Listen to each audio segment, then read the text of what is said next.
It is now my great pleasure to introduce our speaker for the evening. So at the risk of dating myself, some of you will know this.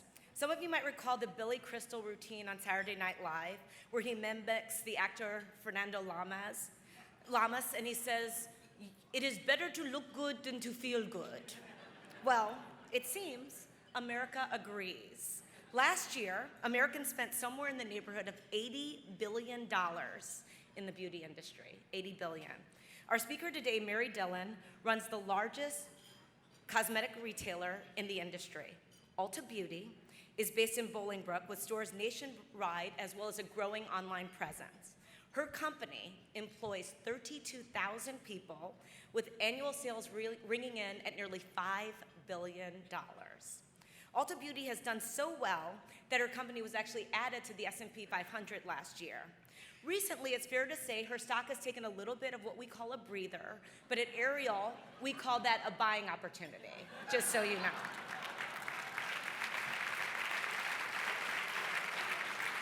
It has also had a tremendous run under her tenure, really spectacular. Growing up on 72nd and Damon, Mary's father was a steel worker. According to Fortune magazine, Mary got her first paycheck at Jewel Osco, where she worked in the tobacco and then the candy sections. That's an interesting difference. And later, she moved on to cosmetics. Now remember Jewel Osco because that's going to come up later. Now perhaps this stint in cosmetics at Jewel Osco was a precursor of things to come. She was also a bank teller and even worked at, and all of us have been there, R.J. Grunt's. While she was in college, she was a waitress there. She probably helped us. During her career, Mary has held various marketing positions with world-class brands like Quaker Oats, McDonald's, and Gatorade. Now, interesting, at Gatorade, I was happy to know she famously ran the Chicago Marathon because she wanted to better understand her customers. Now, not only did she do that, she ran such a good race that she qualified for a timed race, which I thought shows not only was she smart to try to understand the customer, she's clearly a bit competitive, which is important in the beauty industry since it's a tough industry. In fact, Mary is so serious about understanding her customers that when she took over at Ulta Beauty, she spent a day working in one of her stores during the Christmas rush. Now this is interesting. She was a newbie, and she had these customers coming up to her, and they were asking her questions about hundreds of beauty products. She was not doing very well. So the store manager decided that was too hard for her and allowed her instead to hand out shopping bags. And I am told she did that very, very well. More importantly, that experience taught her about, and many experiences in the store, the way women shop for beauty. We want to try them out. We want to see how we look. We want lots of choices. We don't want to buy the wrong thing. We want expert help, and we want to be treated well. That's what she strives to do. And Mary doesn't stop there when it comes to understanding everything about her business. She has been known to stop in at the loading docks to watch and help unload packages to better understand how the process could be made more efficient. She regularly conducts surveys of her employee and drops into stores to talk to them all the time. She gets what she calls her ahas from these experiences. And one such aha was when she was visiting stores and learned that employees hated opening up the boxes and unpacking them. So she called her suppliers and asked them to redesign the packaging so that it would be easier to open, which really diminished a lot of employee resentment and made them a lot more efficient. That's smart. And ultimately boosted morale. Her philosophy for Ulta Beauty is simple: all things beauty in one place. Sounds good to me. Through her diligence and determination, Mary is rebranding the company from a discount retailer to a premium brand and servicing 25 million members across the economic spectrum in doing so, from the working class suburbs of our country to the Upper East Side of Manhattan. At all times, her focus is on the experience of customers. She refers to them as guests, and she treats them accordingly. Ulta not only sells beauty products, but they also run hair salons and makeup salons, so you can get it all done in one place. Now, Mary and I got to know each other because we both serve on the board of Starbucks. And that, of course, is another retail company that has focused on the customer experience. Beyond the boardroom, I've gotten to see how, on a personal level, she has such acute insight. I mean, she really does hone in on the issue in our meetings and outside of the meetings. She's always asking the most probing questions and challenging the assumptions that many of us have, which is a real skill. Now, we know people are buying online, and Ulta is determined to compete with online retailers like Amazon. Nevertheless, still the Ulta in-store experience is the backbone of the company and the core of her strategy. So because of that, she's pledged to add about 200 stores in the next 2 years at Ulta around the country. She's comfortable in the spotlight and was recently nominated and named by Fortune magazine as the #3 CEO in the company. #3. So I have to tell you, when I saw that she was added to the list, I immediately emailed her and I said, I'm no longer calling you Mary, you're just 3 to me. And so I call her 3. Like every woman who has risen to the top of the corporate world, she knows people are watching her, and women everywhere are counting on her to succeed. And that's a lot of pressure, but she handles it with so much grace and humor and ease. She is so comfortable with herself. It's actually something to learn from.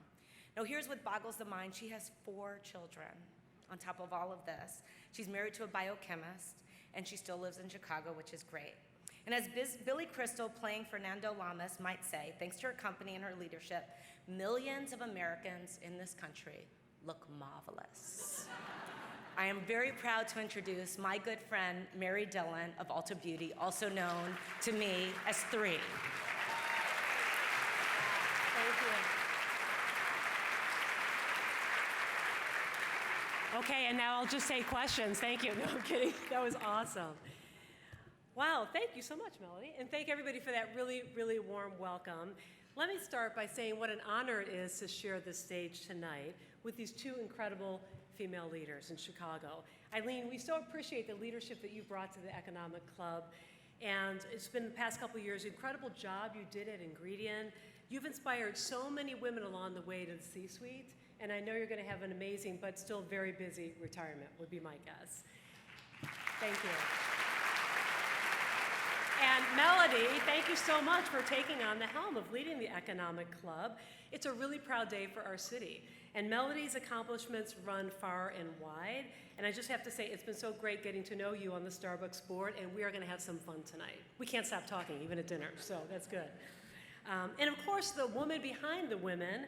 So Donna Zarconi, for all that you and your team have done for the Economic Club for the past 5 years, greatly appreciated. And I'd be remiss if I didn't mention there's one more woman behind the woman tonight, and it's my mother, Eileen, who's here. Thank you. And feel free to fact check with her later, because if there's anybody who helps me keep it real, it's my mom. All right. So I've been leading businesses across various industries, largely here in the Chicago area now for well over 30 years. And I've learned a few things, I guess, which is, first of all, articulating my values, building teams who are aligned with those values, and bringing them to life in our business and communities. We can also drive superior business results at the same time. And it sounds simple, but too often, I think we get off track. And my message to all of you as business leaders is this: lead through your values. Insist on teams who bring those values to life, and take the long view, even when it's tough. So a few themes have guided me. The first, I would say, and Mellody talked about this a little bit, it's really about understanding your consumer, your customer, your guest, as we call them. Understand them better than anybody else. Understand them empathetically, meaningfully, and let those insights drive all of your actions. Second, treat your employees, your partners, your associates, as we call them, with the respect they deserve. They know better than anybody else what's working and what's not working. And it's their engagement that drives the engagement of your guests and drives your business results. And the third, I would say, is I just say keep it real. You know, humility, humanity, authenticity, it doesn't have to change the further up you go. In fact, I believe on this one, more is more. So a little bit about my background.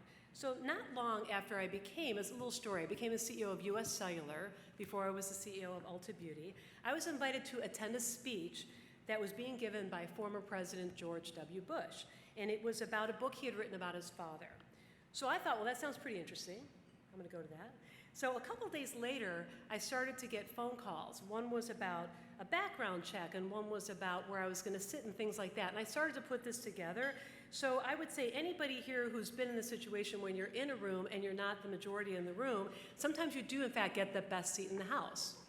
So as the only a few female business leaders in the room, I showed up, and of course, not only was I at the head table, but seated right next to the former president, which was great.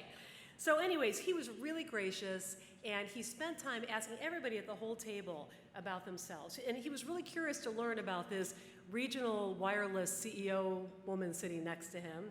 So he started asking me a lot of questions about my career, about my family, my education, my parents, my grandparents. I mean, he was really drilling for questions.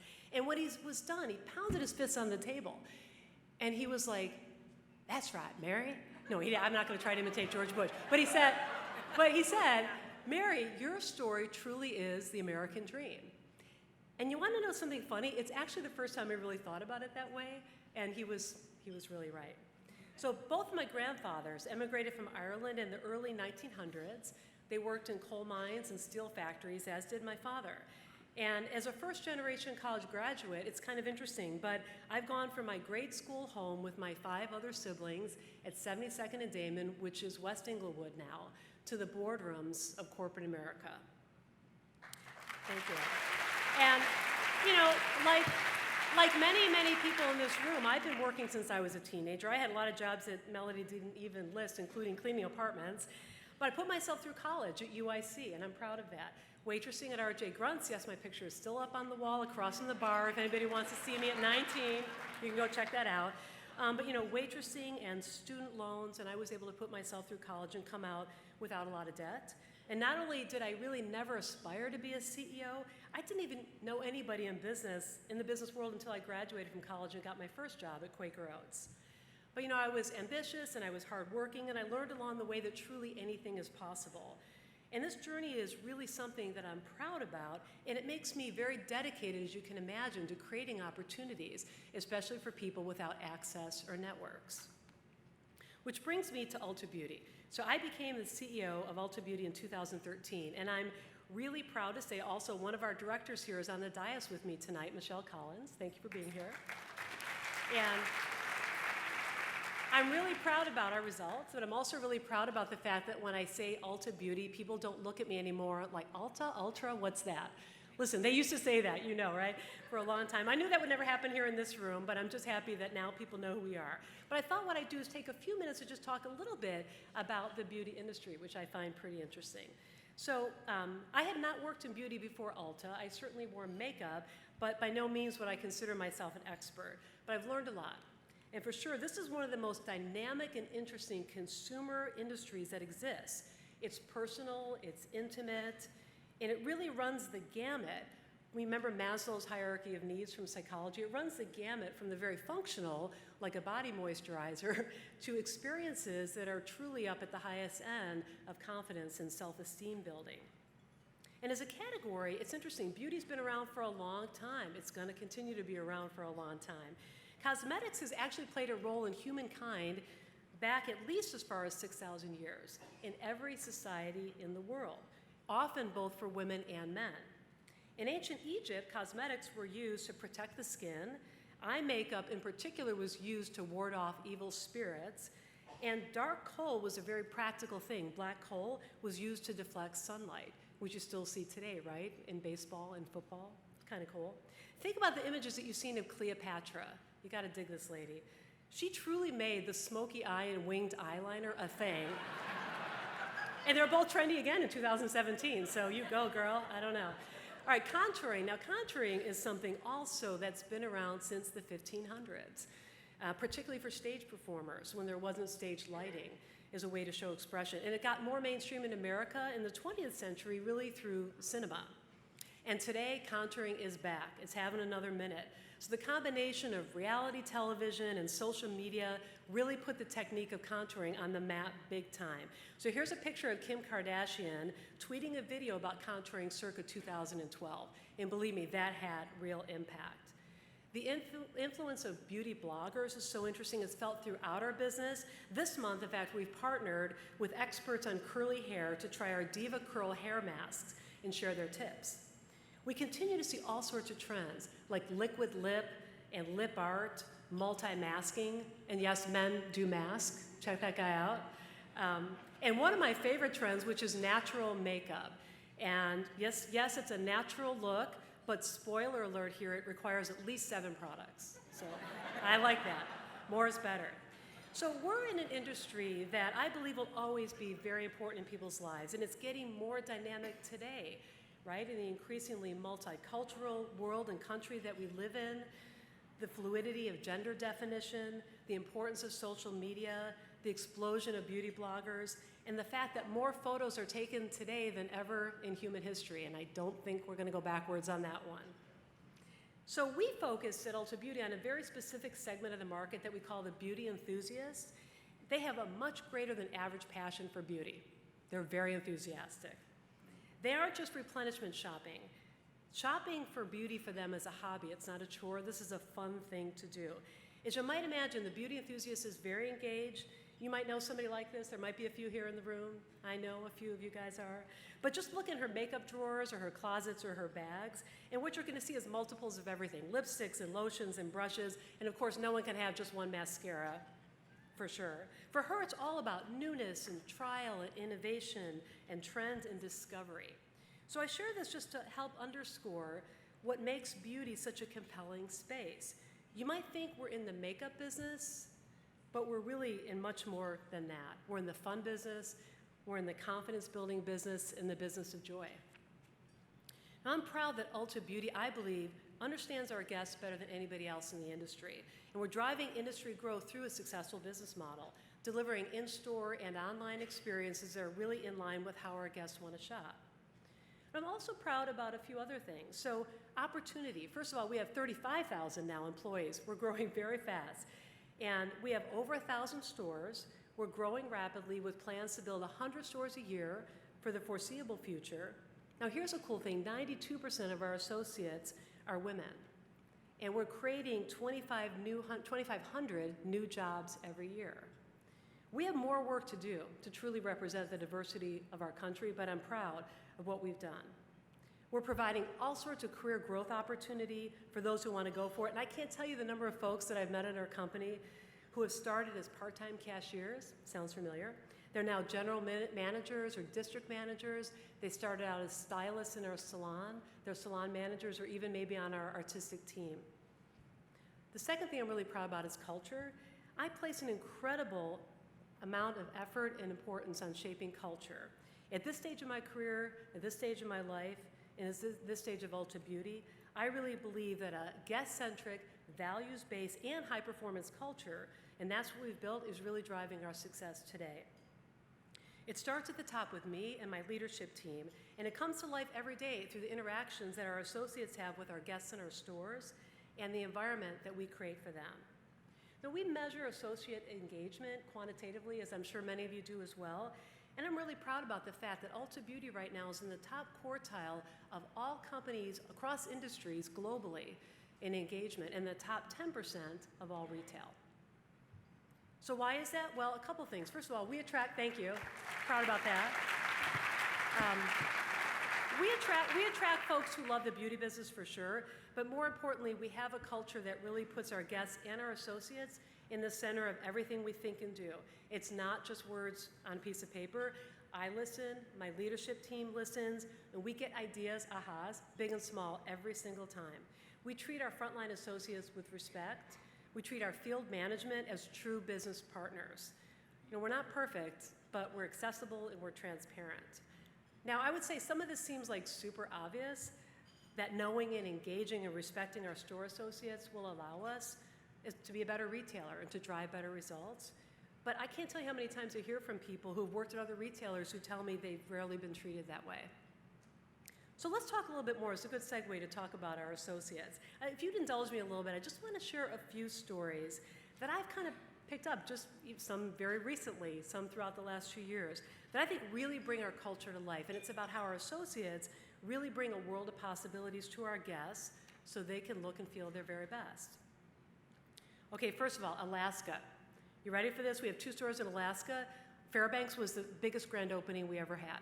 So that's just a little fun fact about Alaska. The Alaska stores are doing really well.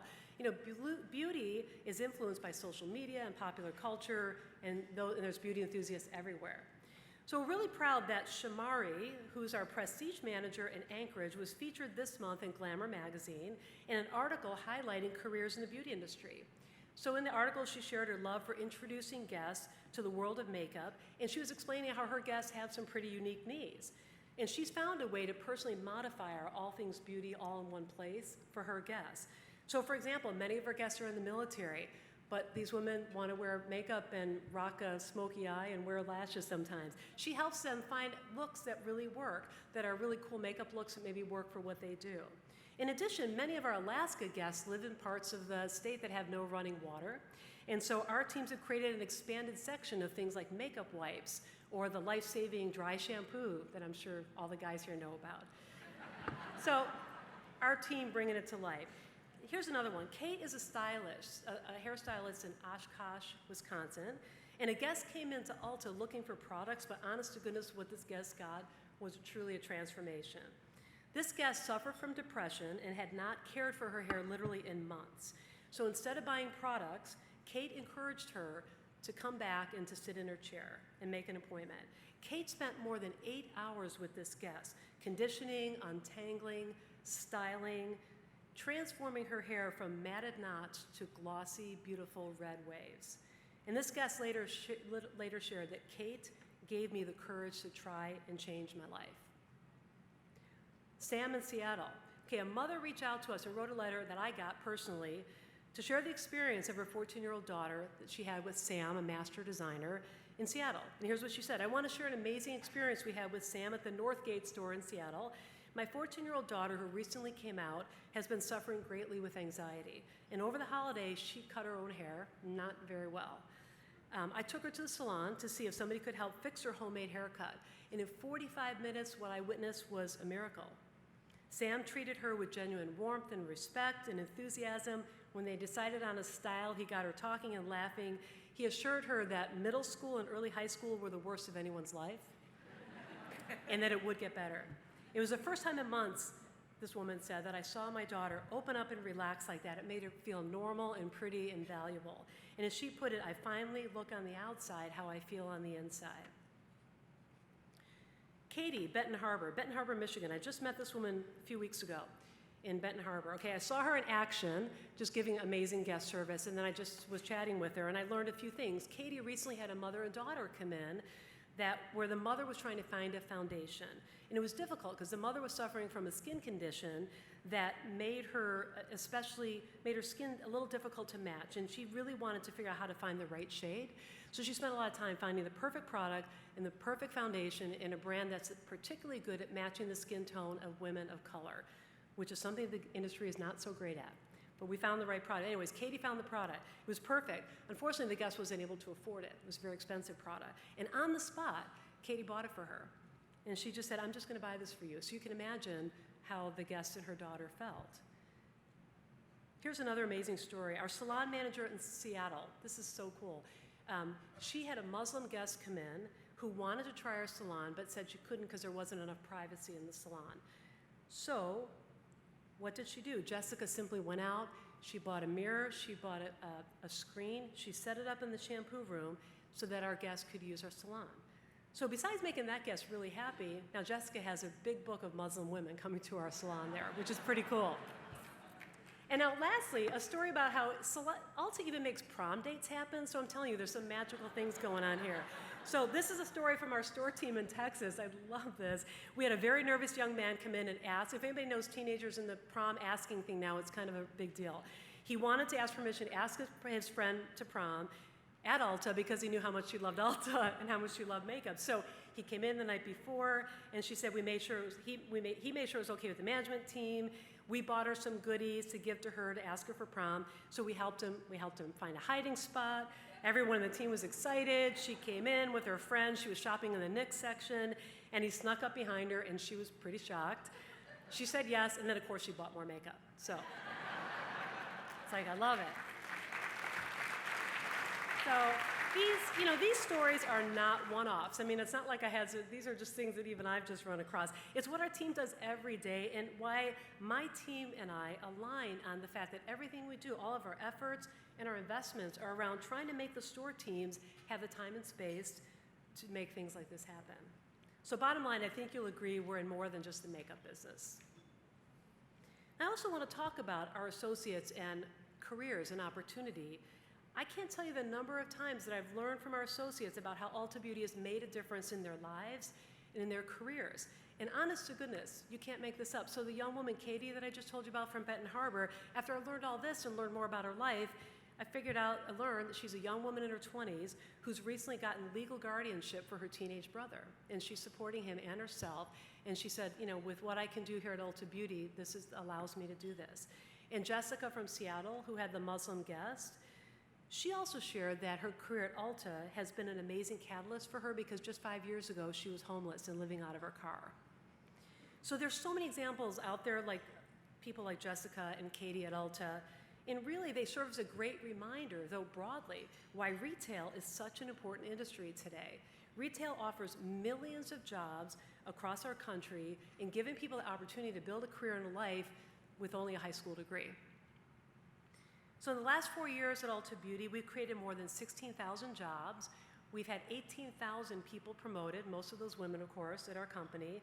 So for me, the bottom line is that, I think our ongoing privilege and responsibility is about creating jobs and creating an environment that's inclusive for all associates and all guests, regardless of race, religion, gender identity or expression, or any other characteristic.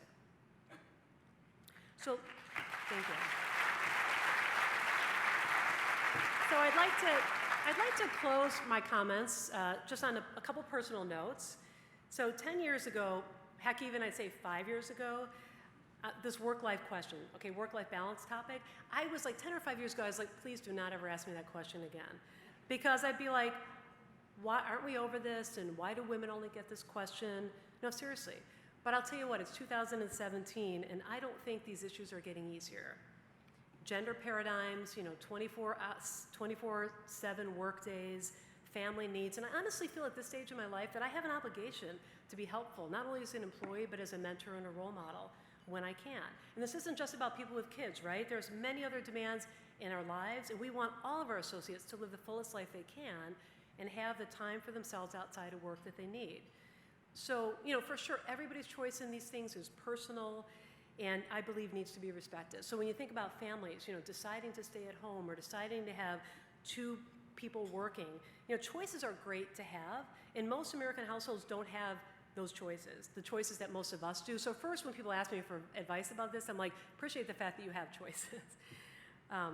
And keep that in perspective. But as an employer, I'm really proud that we've made a lot of changes at Ulta to try to, when I started running the company, I realized we weren't very state-of-the-art here, and we still have more work to do. But flexible work arrangements, increasing short-term disability pay, tuition reimbursement, these seem like small things, but they're big things in the lives of our associates. And just last week, I was with a small group of corporate associates, and two women in supply chain both opened up by saying to me, I'm so happy that not only do we have nursing rooms, because they're new mothers, and they wanted to come back to work and nurse their children. Not only am I happy we have rooms, but there's people here who support me in the fact that I've got to go leave a meeting and go take care of this. And I thought, well, that's funny that that's still a big deal. I would think it's not, but I realize it is. So it's so important. It's a proud moment for me, and it just continues to reinforce to me that decisions that we all make in our businesses with our associates in mind really matter. So for me personally, I have to say, and Mellody mentioned, I do have 4 children, and I consider my biggest success in my life, honestly, is how our model has worked. So my husband, Terry, of 34 years, yes, we met in grade school. Okay, but we actually made a decision for him to retire and stay home with our children after our second child was born. And this wouldn't work for everyone, but it worked for us. And my proudest accomplishment is that now we have 4 adult children who are appreciative, adventurous, they're really close to each other, they're really close to the many cousins that they have, and Terry and I are ready for the empty nest, sort of, I think. And it's also interesting to see the journey for my kids through their eyes, and just a couple last stories I'll just share. But bottom line being, their world is their world, I guess is what I'd say. So back in 2000, I was an executive at Quaker, and it was acquired by PepsiCo. And I'll never forget this. I went home that night, And the new CEO had come to speak to us. And I went home at night and I said to the table, oh, we met our new CEO. I met our new CEO today. And my son said, oh, what was she like? Honest to goodness. I was like, what was she like? This was in the year 2000, all right? So Jack was 10 years old, and what I realized is that up to that point, honestly, I really had mostly female bosses and mentors, and of course, he knew what I was doing. So I said, actually, I kind of hate to break it to you, it's a man. I didn't know what to say. But Terry and I later said, we got to take Jack aside and say, you could be a CEO too someday. You can. Oh. But another thing I'd say is that, after years of getting questions about balance and guilt and whatever, the women here know what I'm talking about, I finally realized I have fully matriculated adult children, so I'm gonna go ask one of them and get their perspective on it. So I asked my daughter Maggie, who was 21 at the time, I was like, Maggie, so we're doing a little focus group, I'm curious, what was it like for you with me working in my career? And she's looking at me like, and I said, I traveled and had to, and she said, honestly, I have no idea what you're talking about. You were here all the time. But she meant it. Like, she wasn't trying to be cute. She's like, it seemed like you're here all the time. So it pretty much summed it up for me, which is it's all in the eye of the beholder, right? So I sometimes share that story with younger parents, people starting out in their, balancing their lives, because, you just got to celebrate your choices. You just have to live in the moment, and honest to goodness, it'll all work out, I believe. So it's been my honor to be here tonight, to share what's guided me in my business career, understanding your consumer, treating your employees with the respect they deserve, and always keeping it real through humility, humanity, and authenticity.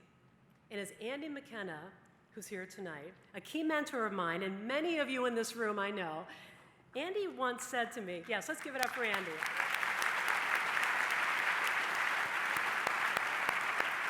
Just as an aside, I will repeat what I said a year ago at the Irish American Fund dinner where the Cubs were in the final of the World Series, all right? But Andy's done more for women and people of color in this city and in America in the boardrooms than anybody I know. So I'm, all right? But I also want to add, Andy once said to me, he said, Mary, here's what I like about you. You're not complicated. I was like, is that a compliment? He goes, no, trust me, that's a compliment.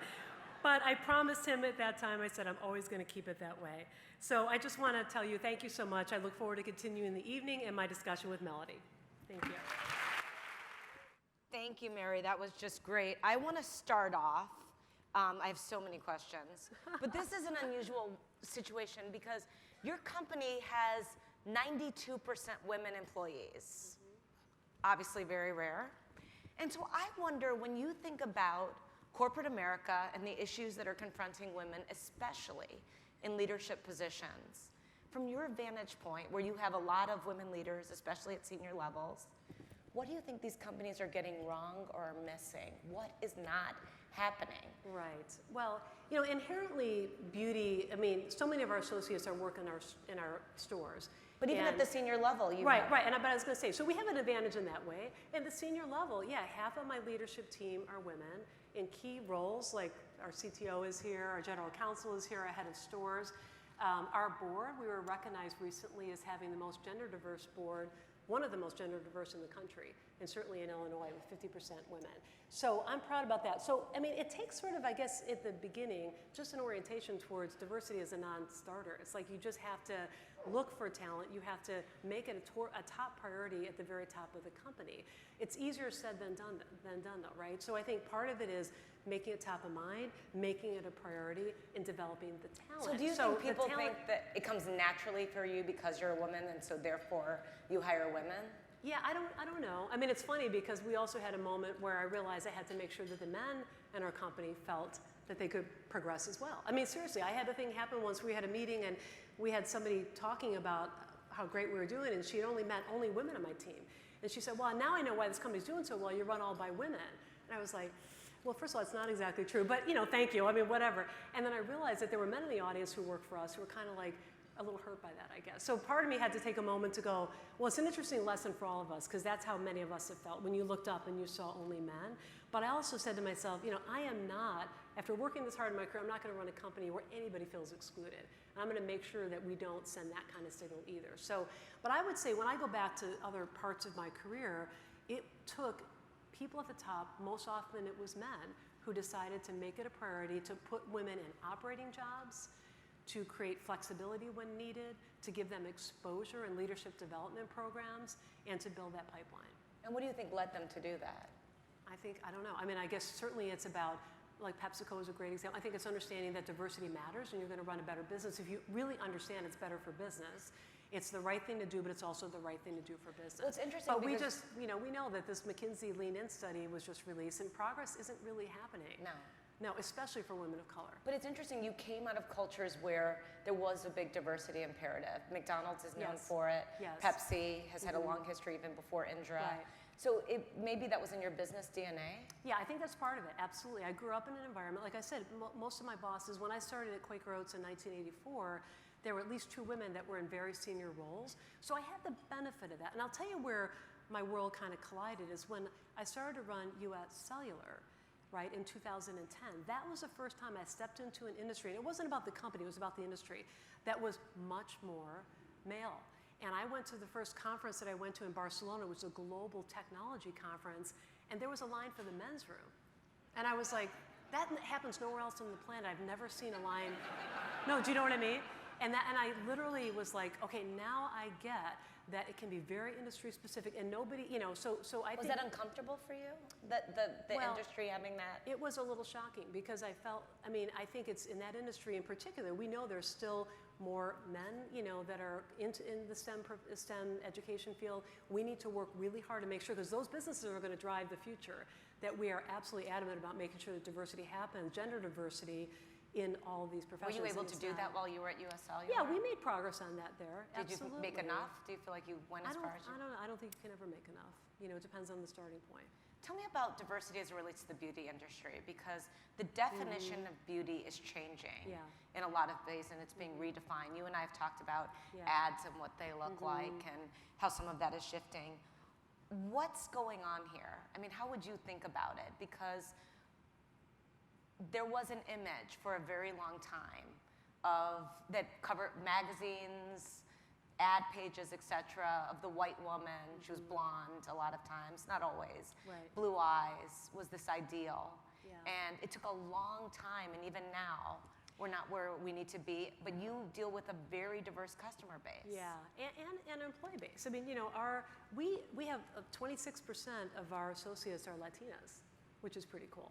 I'll tell you, the industry is nowhere near where it needs to be. Now, why Full is that? stop. Because the I'll industry explain why. over indexes Right. in terms of Right. makeup usage, Right. Black and Hispanic, Yeah. by a lot. Yeah. So I joke, and the Black women in this room know what I'm talking about. We might not feed our kids in order to get our hair done. I mean, if a choice, it may be iffy. No, I'm joking. Of course. But the hair thing is a big deal. And makeup for Latina, very, very important. Yeah, I feel beauty as an industry is kind of a microcosm of sometimes gender or just biases that we carry with us. Not being overt enough about changing things. The cool thing is, But we're this is living. obvious. I know, That's but we're what living in the coolest time, I do believe, in terms of the multicultural nature of the world that we live in and gender fluidity. And you talk to younger people, and they get it. But I'll tell you, I mean, I think we do a pretty good job. A story I'll just share with you is that when I first started to run the company in 2013, we were opening up a store in Hyde Park. And I was like, great, this is great. We'd open up a new store in Hyde Park. Maybe we can get Ron there. We could do a little press And event. that's Hyde Park, Chicago, not London. Hyde Park, Chicago. Yeah. Right. Yeah. Just to. Yes. Okay. Thank you. And so I went, which is a pretty diverse part of our city. Right. So I went to the soft opening, and I stood outside and I looked, and every picture we had was, with all due respect to blonde Caucasian women, were blonde Caucasian women. And I was pretty shocked. I mean, I wasn't that close to how we were executing things yet. I had just started. And I was like, wait a minute, this makes no sense. So let's just say we didn't do like a big, thing about it, because I was like, we can't do that. We can't do a press event with the wrong. But what I learned is that even our own team, while I don't think anybody was trying to do the wrong thing, they just weren't thinking hard enough about how to really make sure we're representing the world today and where it's going. So we now, every time we do a photo shoot, it's not like we're trying to be, so like we send these pictures here or these pictures here. We show beautiful diversity in everything we do. But I recently went back to the Hyde Park store. I was riding my bike and stopped in, and I was like, I stood back and I looked, and I was like, you know what? I realized that none of our vendor partners are making the progress that we're making. So if you walk in that store, it still doesn't seem quite right, and the guest doesn't understand what's Ulta and what's not Ulta, right? So we have to just keep challenging everybody we work with to have the right range of shades and foundations, to have the right, so I think it's still, I'm excited about trying to help drive it. I'm not sure why it isn't where it needs to be. The thing that doesn't make sense to me about it is, and people of color, we experience this all the time, I just don't understand, it's more sales. So it's just so basic. If you're actually going to sell more of something to a lot more people. I remember leaving my makeup bag home once and going into a store in Las Vegas, and there were literally no brown shades. Like, I was stunned. There were none. It wasn't like there was something to buy. There was nothing. Yeah. And I was livid. Right. But I'm like, how, of all places where it's sort of the four corners of the world in some way, everyone goes through Las Vegas from all walks of life, from all races, gender, etc. If you could sell more, why is this not so obvious? We're working on it. I don't know. You're involved with a makeup company, and you've been talking about this probably for a while. So I think it's our responsibility to make improvements, and we're on it. So explain gender fluidity to someone, to the audience. So what I read was the typical male spends, this is as of 2015, $6.50 per capita on what we would call beauty products, and the typical woman spends almost $59. Does that mean, one, explain what gender fluidity is, maybe that some husbands are going to be borrowing concealer from wives one day, and also to explain, maybe not mine from me, but the idea. And then explain to the group, are men the growth strategy for some cosmetic companies? Yeah, well, there's a few things going on. First of all, men's grooming is having a minute. Beards, a lot of men here with beards, right? So men are buying more grooming products all the time for hair and beards and skin. So, and I think it's actually it's a potential. It will be a bigger section, a bigger growth area. What's driving that? Is it a millennial influence? I think it's millennials. Yeah, I think that's part of it. So that's kind of cool. So there's a lot of that happening, and we have found that when you introduce men's grooming products to men, like when we do to them, then they start using them. There's less men that are out there trying on their own. But that's growing. So does it come through a wife or a girlfriend? It can. Not always, but sometimes that's how it shows up in the house. So they're not necessarily stumbling into Ulta. Well, you'd be surprised how many men come into Ulta. A lot more now every day. The other piece on gender fluidity, and this is just one of the coolest things, is like men wearing makeup, straight men, gay men, doesn't matter. It's not that unusual anymore. And I love the fact that you can go into any of our stores anywhere and see all sorts. You can be whoever you want to be, is what I would say. Now, do you think that's I don't really think it's true mainstream. of Fortune 500 companies? What do you mean, Fortune 500? That you go in a boardroom and see a man wearing makeup. Well, it wouldn't be necessarily super obvious, but just yesterday I had a woman telling me that she taught her husband how to use a little bit of a brow gel to make his brows less gray. And he at first thought, no way, and then she showed him, he's like, okay. So it may be subtle enough that we don't know, Mellody. We don't know. There might be brow gel out there. I don't know. So I like the fact that you shared the story about, I want to shift to you, that Andy McKenna said he liked you because you were not complicated. Do you think that being uncomplicated has been a key to your success? You say authentic, real, keeping it real, or do you think it's been something else? And if it's been something else, what has it been? In terms of the key to my success, that's a deep question. You could spend a lot. I think probably the main thing is that because I have, and I talked about this, but I've been supporting myself for so long, or working since I was so young, that I have a deep respect. Waitressing is a great example. I learn a lot about the way people behave in restaurants to servers. I watch that very carefully, because I know what it's like to be treated as somebody's servant, I guess, or to be treated exceptionally well. And so I carry those with me a lot. And so I think the way it translates in life, especially in our business, is treating our associates in the store, asking them what they think about stuff. So we'll bring people together in a given market, and a lot of the general managers from all over the market will come. We'll just sit in a back room, and we'll just talk. And so for some, it's kind of sad that quite often people say to me, wow, I didn't expect you to be like that, or you're a CEO, I didn't expect that. I'm just like a human. How much of that is a woman thing? Because I find people who don't know me will say, you're so much nicer than I thought. And I'm always a bit taken aback. It's a sad comment. So that why is, wouldn't well, I it be, is kind of a sad why comment. Is that not expected? Yeah, I don't know. Well, but all I can say is that you asked about what has helped me. I would say that notion of respecting and leveraging, it gives us a competitive edge because I think we do things faster and smarter because we're listening to consumer. The other piece is just really deep consumer insight. You talked about the Gatorade thing. Trying to put yourself in the shoes of somebody who is the target goes a long way. So how do you put that through the culture? So obviously Herb Kelleher at Southwest Airlines had that whole perspective. He just empowered everyone. The flight attendant was as empowered as the captain, who was typically the major domo who called all the shots, and they could pivot from policy. Is there a way that you do this where you empower people to have this kind of effect on the business, not just observing something, but actually affecting change? Yeah, I mean, some of the examples I talked about tonight, we allow our managers to have flexibility. There's definitely within a parameter. I mean, it can't be a wholly hot mess, okay? So it's like we got to do some things. But we try really hard to let them customize, localize, and be flexible. The other thing that I would add in terms of how to create a culture of this, because it can't just be me visiting a bunch of stores.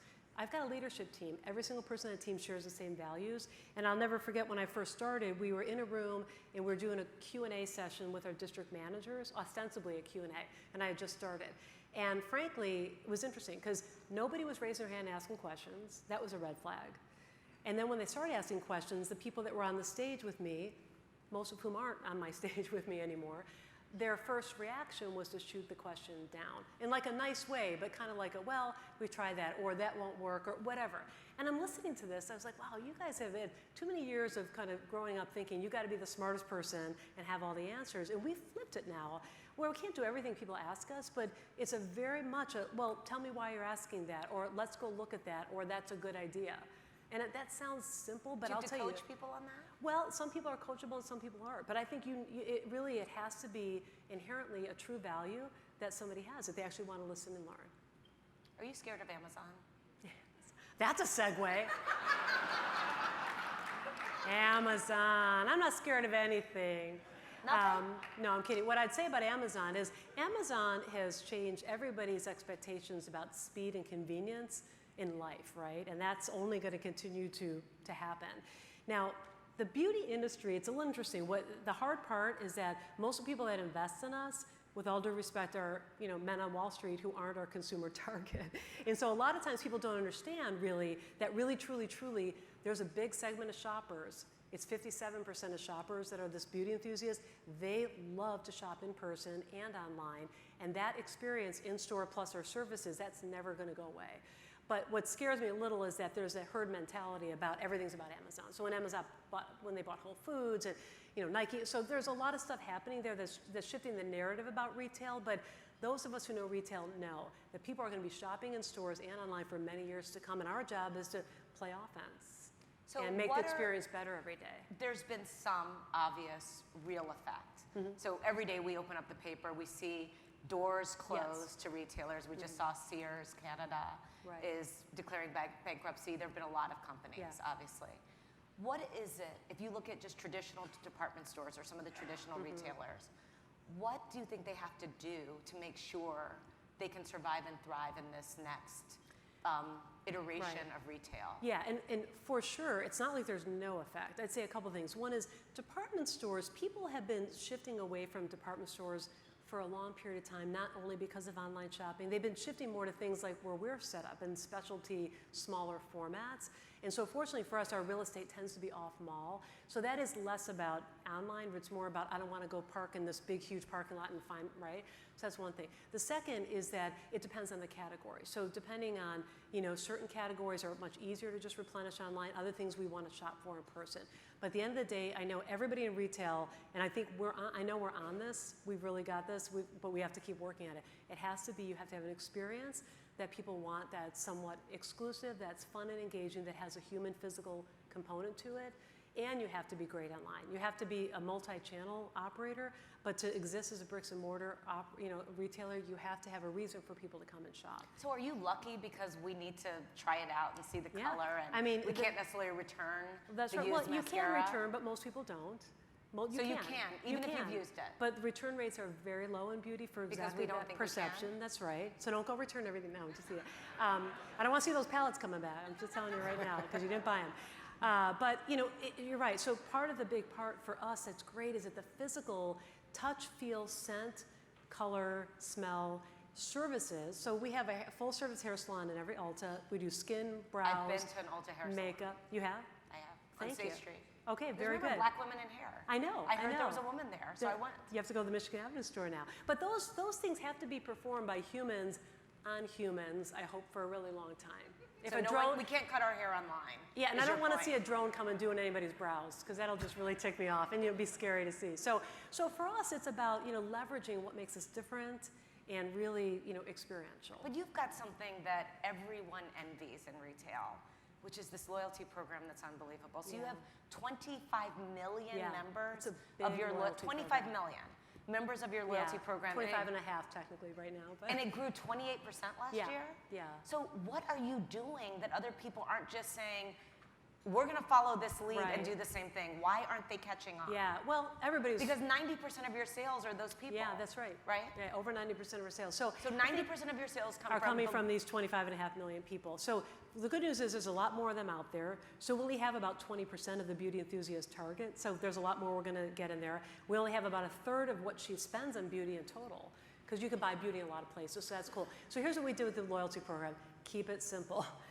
Keep it simple. It's not complicated. It's just the more you buy, the more you spend, the more points you get. You can use across anything in our store. The other piece is that we engaged our associates. All of our associates get an employee discount. Now remember, these are people who love beauty and they want to buy a lot of products too. So they get an employee discount, but in addition, we allow them to be in the loyalty program and get like a double discount. So our associates see and understand the benefit of it, and then it makes it easy for them to explain it to somebody coming in the store and converting them in.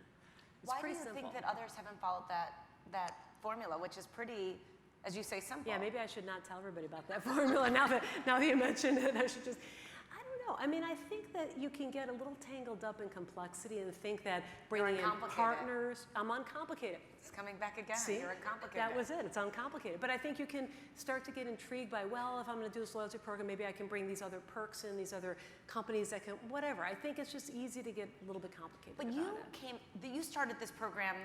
Ulta had it for a long time. Yeah, I mean, they were super They early. had it certainly before I started running the company. What Someone I had did, vision. Absolutely. There's a lot of things that happened before I started running this company. People put us in great real estate. They put a salon in every store, and we got massive prestige. And these are core tenets that we just continue to really leverage. But on the loyalty program, what we did is we made it simpler and more effective and more, there's one data platform. So now you can imagine a lot of what we're doing is leveraging the data into Right. insights to drive demand. When you started, how many members did you have? I don't know exactly. It was probably about 15 million, I'd say, Okay, something like so that. it's always been substantial. Yeah, pretty big. So here's what I Yeah. thought was interesting, which is the tie back to the Jewel Osco first job in candy, tobacco, and then cosmetics. The That's candy range. tobacco jobbers would drop off. Exactly. Like, how did you put a 16-year-old in tobacco? But that's a different I know, isn't story. that hysterical? It's crazy. Osco people started Ulta. I know, isn't that the So unbelievable how about irony? that? She worked at Jewel Unbelievable Osco, irony. and Ulta came out of Osco. Kind of weird, huh? So they started Yeah. Ulta. They did, and in fact, we had our 25th anniversary of the company a couple years ago, and I'm really proud about this. One of the things, and I did this at McDonald's too, because Fred Turner was still alive when I was the global CMO at McDonald's, and I really believe in like leveraging the insights of people who created this path. So we brought back Terry Hansen, who was one of the original Osco executives.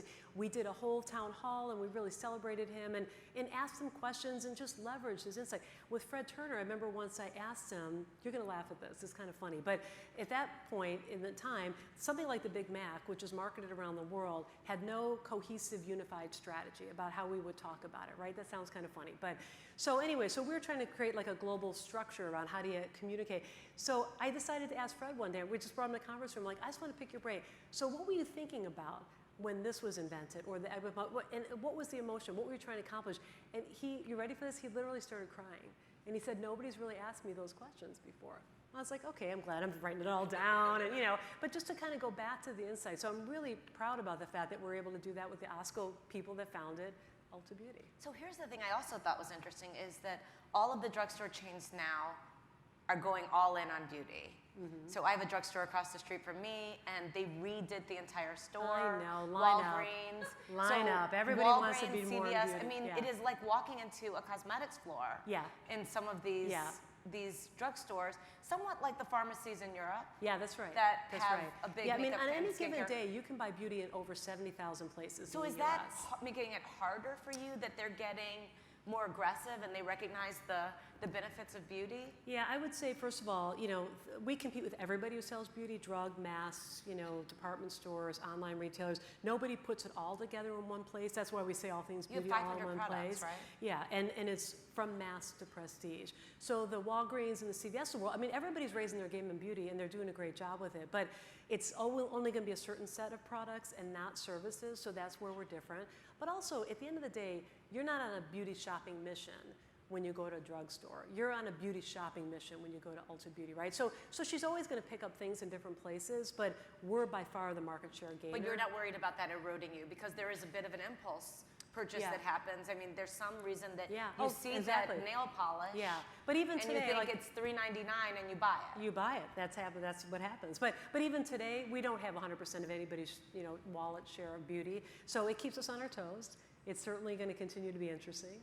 And so when you think about your competition in beauty and not in beauty, and when you think about, again, this future of retail, one of the things that obviously gets a lot of attention, I'm going to come back to online again, is online. So your online grew 58% last year, I read in your annual report, but it's 7% of sales. Right. So I know you can't give any Wall Street numbers or anything like that, so I'm going to ask this question a different way. If you could dream of a retail mix between brick and mortar and online, what would it be? Well, certainly more than it is today. I mean, today we're just under 9%. It's growing really rapidly. Last quarter we grew 70%.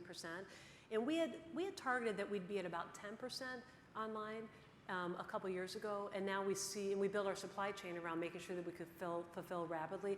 We're going to be well north of that. I'm not sure what the ideal is, but actually in some ways, we almost don't care right now because our online business is almost completely incremental to what our guest is buying in store, and we've managed to get our margins But you don't have pretty the people, close. Right. You don't have the And you don't have expense of the the real services. estate. Exactly. So And I we've would got- imagine the margins are better. Yeah, we've got the margins to be pretty similar. There's other parts that make it expensive, the shipping and whatnot, but we're almost pretty agnostic right now. Isn't that so we somewhat- need to just go where the guest is. It's sort of the bottom line. So doesn't that also become a problem that you're shipping these items that are inexpensive?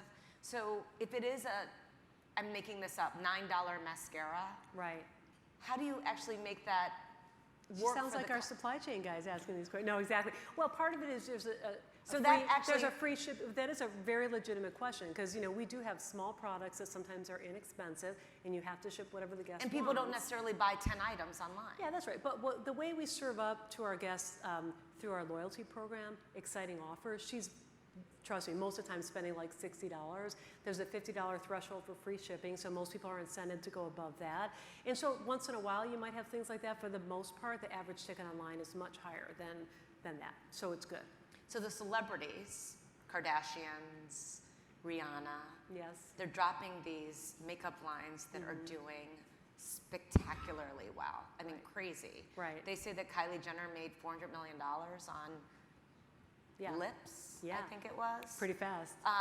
And just it went directly to the Yeah. manufacturers, cut out all the middlemen. Right.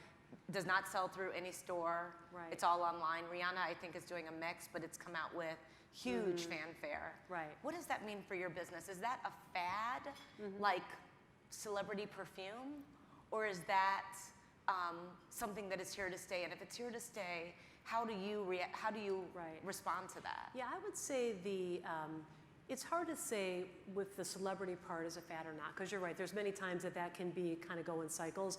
The fast innovation cycle, the direct to consumer, that's not a fad. That's here to stay. And we participate in all parts of the beauty industry. And what we're finding is even though you can absolutely go straight to consumer, many brands do, right? Even Estee Lauder has an Estee Lauder website. Even those brands are starting to realize that, well, you can have a quick hit. People many times want to come and see and touch and feel the product in person. So we have plenty of opportunities across the spectrum to do fast beauty, to do celebrity tie-ins, to do things that are direct to consumer and then come in to retail. Like there's a brand called It Cosmetics. It's huge for us. It was bought recently by L'Oreal for like $1.5 billion or something like that. And it started on QVC.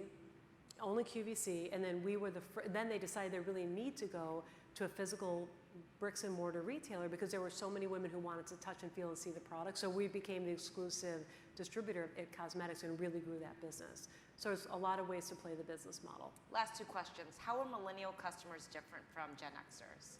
So I've heard about this thing, which I think is fascinating, that they don't have day to night makeup, they have night to day. Because they wear Because they their start late, they sleep in it, yeah. and then they wear it in the morning. Yeah, it's actually pretty smart. I hate to say it, it's like not Really? the craziest thing. But So you guys are looking at me like, I know, I just gross. grossed everybody out. No, you should really wash your face, but you know, keeping your eye makeup on That's overnight. better for you I know, in terms I'm of kidding. applications. I'm kidding.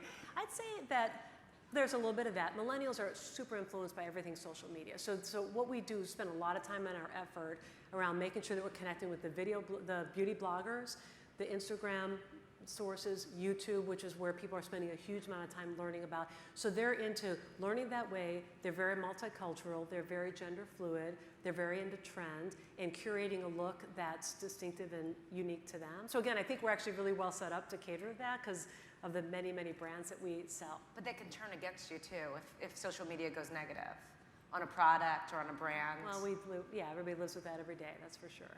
Yeah. So my last question, do you wear makeup every single day? No. Do you go out of the house without makeup ever? Depends. No. Is that bad for business? Do you have a plain face? That's good, I like that. On the weekends, if I'm in Michigan, which I love, my favorite thing to do is not wear any makeup the entire weekend and not blow dry my hair. Now the rest of the time, believe me, I'm in makeup. Ladies and gentlemen, Mary Dillon.